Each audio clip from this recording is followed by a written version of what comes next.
আসসালামু আলাইকুম ওয়া রাহমাতুল্লাহি ওয়া বারাকাতুহু। বিসমিল্লাহির রহমানির রহিম।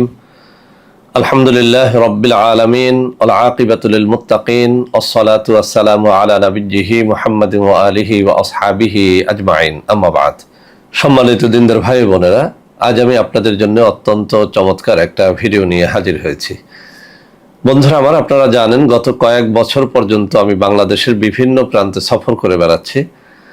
আলহামদুলিল্লাহ, যেখানেই যাচ্ছি অসংখ্য অগণিত ভাই ও বোন আমার সাথে দেখা সাক্ষাৎ করে তাদের নানা রকম সমস্যার কথা তুলে ধরছেন। আমিও আমার সাধ্যানুযায়ী তাদের সাহায্য করার চেষ্টা করে যাচ্ছি। বন্ধুরা আমার, আল্লাহ রাব্বুল আলামিনের কাছে এই প্রার্থনা করি, আল্লাহ রাব্বুল আলামিন যেন আমাকে আমৃত্যু মানুষের খেদমতে নিয়োজিত রাখেন, আমিন। বন্ধুরা আমার, বিভিন্ন এলাকাতে যখন যাই অনেক ভাই ও বোন তাদের নানা রকম গোপন সমস্যার কথা আমার সাথে শেয়ার করে থাকেন। অনেক বোনেরা তাদের স্বামীদেরকে আমাদের কাছে পাঠিয়ে, অনেকে আবার চিঠির মাধ্যমে জানিয়ে থাকেন যে স্যার, বাচ্চা নবজাতক শিশুকে দুগ্ধ পান করাতে পারছি না, অর্থাৎ যে পরিমাণ দুগ্ধ বাচ্চা চাচ্ছে সেই পরিমাণ দুগ্ধ আমার বুকে আসছে না।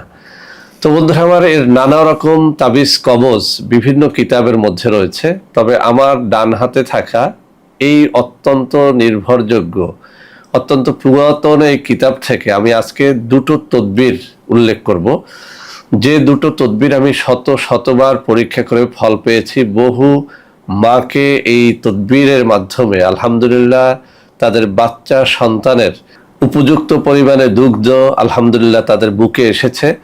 এজন্যই আজকে এই তদবির দুটো একেবারে উন্মুক্ত করে দেব।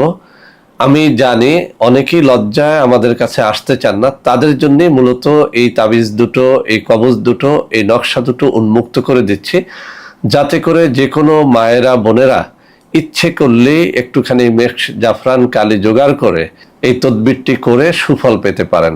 তো বন্ধুরা আমার, আপনাদের মধ্যে যে সমস্ত স্বামীরা মোটামুটি আরবি শিক্ষিত, কিছুটা আরবি এলেম কালাম রয়েছে, তাদেরকেও বলবো আপনারা আপনাদের মা বোনদেরকে এই কবজের মাধ্যমে সাহায্য করতে পারেন।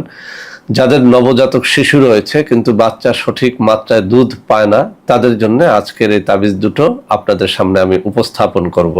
তো বন্ধুরা আমার, আমি অধিকাংশ ভিডিওর মধ্যে একটা কথা বলে থাকি, তাবিজ কবজ ইচ্ছে করলেই লেখা যায় না, এর জন্য কিছু শর্ত পালন করতে হয়। 1 নম্বর শর্ত, তাবিজ কবজের জন্য কোনো পীর মাশায়েখ, কোনো হাফেজ কারি ওলামা অর্থাৎ পেশাদার কোনো তাবিজ কবজ লেখনেওয়ালার একটা অনুমতির প্রয়োজন হয়। আজকের এই তাবিজের জন্য আমি কমন অনুমতি দিয়ে দিচ্ছি, তারপরও আপনার এলাকায় কোনো পরহেজগার ব্যক্তি থাকলে আপনি তার কাছ থেকে অনুমতি নিলে আরো ভালো ফল পাবেন। 2 নম্বর, যে কোনো তাবিজ কবজ মেশক জাফরান কালি দ্বারা লিখতে হয়, অতএব মেশক জাফরান কালি জোগাড় করে নেবেন। ফাউন্টেন পেন দ্বারা লিখতে হয়, ফাউন্টেন পেন জোগাড় করে নেবেন। যেদিন আপনি কোনো কবজ করবেন সেদিন যদি রোজা রাখেন আরো বেশি ফল পাবেন। আর ওই রাতে যদি তাহাজ্জুদের নামাজ পড়ে 2 রাকাত নামাজের পরে মোনাজাত করে একটুখানি দিলটাকে আল্লাহর দিকে রুজু করে তাবিজ কবজ লেখেন, সেই তাবিজ কবজ ব্যর্থ হয় না। তো বন্ধুরা আমার, তাবিজ কবজটি আপনাদের সামনে উপস্থাপনের আগে আমি একটু পড়ে শোনাবো, যাতে আপনারা আরো সহজে বুঝতে পারেন। তো বন্ধুরা আমার, এই বিখ্যাত কিতাবটির 252 পৃষ্ঠার মধ্যে দুধ বৃদ্ধির অন্য তদবির নামে দুটো তদবিরের কথা উল্লেখ করা হয়েছে, আমি পড়ে শোনাচ্ছি। গাভীর ও মেয়ে লোকের বুকের দুধ বৃদ্ধির জন্য নিম্নোক্ত দোয়াটি লিখিয়া কবজ বানাইয়া উহার বুকে বাঁধিয়া দিবে। অর্থাৎ আমাদের যে মা ও বোনদের নবজাতক বাচ্চা রয়েছে, এই যে দোয়াটি এখানে রয়েছে, আমি একটু পরেই আপনাদেরকে এখানে সামনে তুলে ধরবো, যাতে আপনারা দেখে দেখে লিখতে পারেন। এই দোয়াটি মেশক জাফরানের কালি দ্বারা কোনো একটা কাগজে, সব থেকে ভালো ফলাফলের জন্য ভোজ পাতায় লেখলে আরো বেশি ফল হবে। তো ভোজ পাতায় বা কোনো একটা কাগজের মধ্যে মেশক জাফরান দ্বারা কোনো একটা পবিত্র দিনে পবিত্র সময়ে লিখে এরপরে যদি আমার মা ও বোনের গলার মধ্যে এটি ঝুলিয়ে দেন, অর্থাৎ তার বুক বরাবরে, স্তন বরাবরে যদি এটা ঝুলিয়ে দেন, ইনশাআল্লাহ স্তনে দুগ্ধ বৃদ্ধি পাবে। এখানে দুধ বৃদ্ধির আরো একটা কবজের কথা উল্লেখ করা হয়েছে। দুধ বৃদ্ধির অন্য তদবির, মেয়েলোক কিংবা গাভীর দুধ কমিয়ে গেলে নিম্নোক্ত আয়াত 18টি রুটির উপর লিখিয়া 3 দিন অথবা 7 দিন খাওয়াইবে, আল্লাহর রহমতে দুধ বৃদ্ধি হইবে। দোয়াটি এটি অত্যন্ত পরীক্ষিত। সূরা আর রহমানের একখানা আয়াত, ফীহিমা আইনানি তাজরিয়ান ফাবিআইয়ি আলাই রাব্বিকুমা তুকাযযিবান। আমি আবারও পড়ে শোনাচ্ছি। ফীহিমা আইনানি তাজরিয়ান ফাবিআইয়ি আলাই রাব্বিকুমা তুকাযযিবান। এই আয়াত শরীফ 18টি রুটির টুকরার উপরে লিখতে হবে। আমরা যে রুটি যে খাই, সেই রুটি একেবারে সুন্দর করে ভেজে সেই ভাজা রুটির উপরে আপনি এই আয়াত শরীফ লিখবেন। এরকম ছোট ছোট রুটি তৈরি করে 18টি রুটি লিখবেন। এই রুটিগুলো 3 দিনে অথবা 7 দিনে খাওয়াইবেন। কাকে? আমার মা এবং বোনকে, অথবা ওই গাভী যে গাভীর দুগ্ধ কম হয়। তো আগের তদবির এবং এই তদবির উভয়টাই কিন্তু আমাদের মা বোনদের জন্য প্রযোজ্য। তদ্রূপ এটির দ্বারা আপনারা গাভীর দুগ্ধ বৃদ্ধির জন্য ব্যবহার করতে পারবেন। তো বন্ধুরা আমার, আমি হাতে তুলে ধরে দেখিয়ে দিচ্ছি। এই যে আমার আঙ্গুলিগুলো নাড়াচ্ছি, ঠিক এই জায়গাতে 2টো তদবির রয়েছে।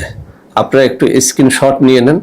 পবিত্র অবস্থায় লিখবেন, পবিত্র দিন অর্থাৎ শুক্রবার লিখলে বেশি ফল পাবেন, তাহাজ্জুদের নামাজ পড়ে লিখলে বেশি ফল পাবেন, রোজা রেখে লিখলে বেশি ফল পাবেন। সর্বোপরি একজন আলেমের অনুমতি নিয়ে নেবেন। এবং এই তাবিজ যারা করবেন তারা অবশ্যই হালাল রুজি ভক্ষণকারী হবেন।